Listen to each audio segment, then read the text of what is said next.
नमस्कार मंडळी, चला तर आणखीन एक छान असा व्हिडिओ अगदी नेहमीप्रमाणेच तुमच्याबरोबर शेअर करते आणि आजची रांगोळी आणि आजचं जेवणाचं ताटसुद्धा तुमच्याबरोबर शेअर करणार आहे. पण त्यापूर्वी आज गुरुपौर्णिमा आहे, तर गुरुपौर्णिमेच्या सर्वांना खूप खूप खूप शुभेच्छा. तर आजची जी रांगोळी आहे नेहमीप्रमाणेच अतिशय सोपी आणि सुंदर रांगोळी आहे आणि हे जे रांगोळीच्या मध्ये दिसत आहेत ते दिवे आहेत.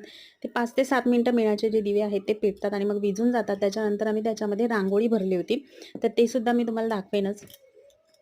तर आजच्या जेवणामध्ये गोडमध्ये की नाही पुरणपोळी होती, जसं की स्वामींना आवडतात म्हणून. आणि त्याच्यानंतर हे आहे वरण. आणि एका ताईंची कमेंट होती की तुमच्याकडची वरणाची पद्धत दाखवा म्हणून, तर एक दिवशी तो सुद्धा व्हिडिओ नक्की शेअर करेन. हे आहे उसळ, हा आहे बेसनचा झुणका, कोथिंबीरची वडी, भात. आणि आता हे ताट जवळ-जवळ भरत आलेलं आहे. त्याच्यामुळे झुणक्याबरोबर मी भाकरीसुद्धा बनवलेली आहे. पण ती आता कशी आणि कुठे ठेवायची तुम्हीच सांगा बरं. तर हे होतं जेवणाची रांगोळी आणि जेवण कसं वाटलं नक्की कमेंट करून सांगा आणि व्हिडिओ आवडला असेल तर लाईक, शेअर अँड सबस्क्राईब.